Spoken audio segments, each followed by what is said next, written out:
नमस्कार दोस्तों, आप सभी का स्वागत है हमारे फिल्मी स्टोरी वन चैनल पर।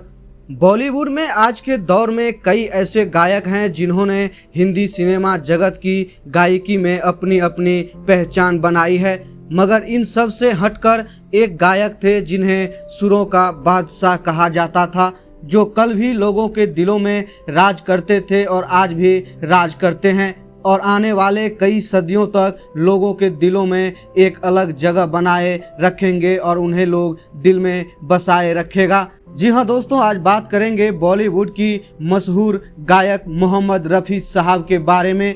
मोहम्मद रफ़ी साहब ने कैसे एक गाने को गाते समय उनके गले से खून निकल आए थे और क्यों, आज बताएंगे इस वीडियो में। लेकिन उससे पहले रफ़ी साहब के बारे में कुछ बातें जाननी बहुत ज़रूरी है। रफ़ी साहब का जन्म 24 दिसंबर 1924 के दिन कोटला सुल्तान सिंह नामक गांव में हुआ था, जो आज के समय में पंजाब के अमृतसर डिस्ट्रिक्ट में मौजूद है।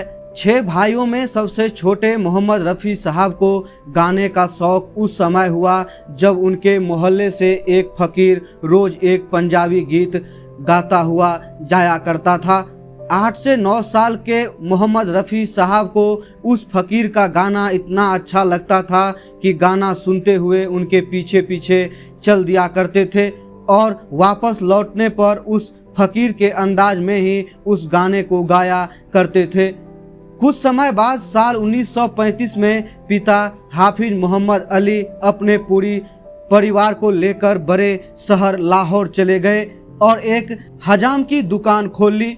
इधर उस फकीर से मिली दुआ अब बालक रफ़ी साहब के गले में झलकने लगी थी। रफ़ी साहब के गले में झलकते हुनर को भाई को एक दोस्त अब्दुल हामिद ने पहचाना, जो बाद में जाकर इनके रिश्ते में बहनोई भी बने। मोहम्मद रफ़ी साहब को पहली बार स्टेज पर गाने का मौका भी बड़े नाटकीय ढंग से मिला था। हुआ यूं कि एक बार लाहौर में मशहूर गायक के.एल. सहगल साहब का शो रखा गया था। 13 साल के मोहम्मद रफ़ी साहब अपने भाई के साथ उस शो को देखने गए थे। अचानक वहां पर बिजली गुल हो गई और ऐसे में के.एल. सहगल साहब को न सुन पाने की वजह से दर्शक चीखने चिल्लाने लगे थे। रफ़ी साहब के भाई ने शो रखने वाले अपने भाई के लिए सिफारिश की और कहा कि जब तक बिजली नहीं आ जाती तब तक ये लड़का गुस्साए भीड़ का दिल बहला देगा। मौके की नजाकत देख मोहम्मद रफ़ी साहब को स्टेज पर गाने के लिए भेज दिया गया। इसी शो में एक संगीतकार श्याम सुंदर जी भी मौजूद थे, जिन्होंने 13 साल के मोहम्मद रफ़ी साहब की आवाज़ सुनी और साल 1941 में एक पंजाबी फिल्म गुल बलोच के लिए गाने का मौका दिया। आवाज़ को पहचान मिलने के बाद रफ़ी साहब को लाहौर के ऑल इंडिया रेडियो में गाने का बुलावा आया। वो श्याम सुंदर जी ही थे जिन्होंने रफ़ी साहब को मुंबई बुलाकर अपनी हिंदी फिल्म गाँव की गोरी में गाने का मौका दिया और अपने पहले गीत दिल हो काबू में तो दिलदार ही ऐसी तैसी से रफ़ी साहब का हिंदी सिनेमा जगत में सफ़र शुरू हुआ। मोहम्मद रफ़ी साहब ने अपनी जीवन में 2 शादियां की थी। पहली पत्नी ने भारत पाकिस्तान विभाजन के समय भारत में न रहने की पाकिस्तान जाने का फैसला लिया, जिसके लिए रफ़ी साहब राजी नहीं हुए और पहली पत्नी उन्हें छोड़कर पाकिस्तान चली गई। उनकी दूसरी शादी बेगम विकलिस के साथ हुई, जिसने उन्हें 6 बच्चे हुए। 4 बेटों और 3 बेटियों में से एक बेटा उन्हें पहली पत्नी से था। अपने जीवन में रफ़ी साहब ने कई भाषाओं में करीब 2500 से भी ज़्यादा गाना गाए। इनमें से अधिकतर गाने हिंदी में गाए हैं। नौशाद शंकर, जय किशन, ओ.पी. नैयर और सचिन देव वर्मा जैसे संगीतकारों के साथ काम करते हुए रफ़ी साहब ने अपना पहला फिल्म फेयर अवार्ड 1960 में 14वीं का चांद नामक फिल्म के शीर्षक गीत के लिए मिला था। इसके बाद साल 1961 में ससुराल, साल 1964 में दोस्ती, साल 1966 में सूरज और 1968 में ब्रह्मचारी और साल 1977 में फिल्म हम किसी से कम नहीं के लिए अपना आखिरी फिल्म फेयर अवार्ड जीता था। साल 1965 में भारत सरकार ने रफ़ी साहब को पद्मश्री पुरस्कार से सम्मानित किया था।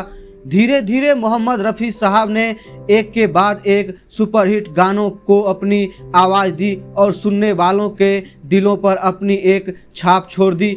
हंसमुख और शांत स्वभाव के मोहम्मद रफ़ी साहब का अपने काम और काम देने वालों के प्रति ईमानदारी का प्रमाण इस बात से लगाया जा सकता है कि उन्होंने करीब 6 सालों तक गाना तो दूर बात तक नहीं की थी। दरअसल लता मंगेशकर गाने की रॉयल्टी को लेकर गायकों की एक यूनियन बनाना चाहती थी, जिससे गीतकारों की तरह गायकों को भी गीतों की रॉयल्टी मिलती रहे। जब इस मुद्दे को लेकर उनकी रफ़ी साहब के साथ बात हुई तो रफ़ी साहब ने कहा कि हम जो गाना गाते हैं उनका पैसा तो हमें मिल जाता है, तो गाने की रॉयल्टी कैसे। और फिर रफ़ी साहब ने रॉयल्टी के लिए लता जी का समर्थन नहीं किया। इसी बात को लेकर दोनों में अनबन हो गई, जिसके बाद दोनों ने कई वर्षों तक एक साथ कोई गीत नहीं गाया। आपको बता दें कि रफ़ी साहब जैसे बहुत कम लोग हैं जिन्हें उदास या फिर रोते हुए देखा हो, और ऐसे मौके महज 2 ही बार आए थे, वो भी गाने रिकॉर्डिंग के दौरान। इनमें से एक मौका साल 1952 में आई उनकी पहली हिट फिल्म बैजू बावरा के गीत ओ दुनिया के रखवाले गीत को गाते समय आया था। जब इस गाने के ऊंचे सुरों की घंटों रियाज के बाद गाने की रिकॉर्डिंग की गई। संगीतकार नौशाद साहब ने गाने को रिकॉर्ड किया।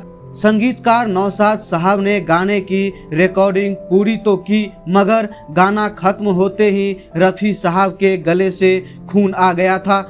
इस हादसे के बाद रफ़ी साहब कुछ समय तक गाना ही नहीं गा सकते थे।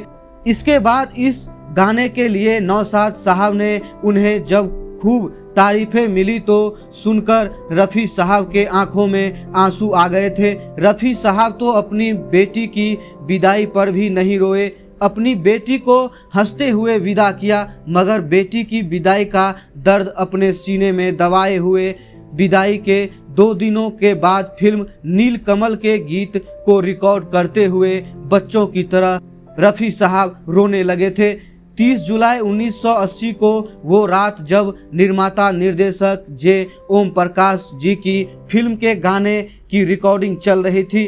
गाने की महज 4 लाइन बाकी थी। सीढ़ियों से नीचे उतरकर अपनी गाड़ी में बैठकर फिर से सीढ़ी पर चढ़कर फिर ऊपर आए और जे ओम प्रकाश जी से बोले, ओम जी केवल 4 लाइन ही तो बाकी है, कल के लिए क्यों बाकी रखें, आज ही पूरी कर लेते हैं।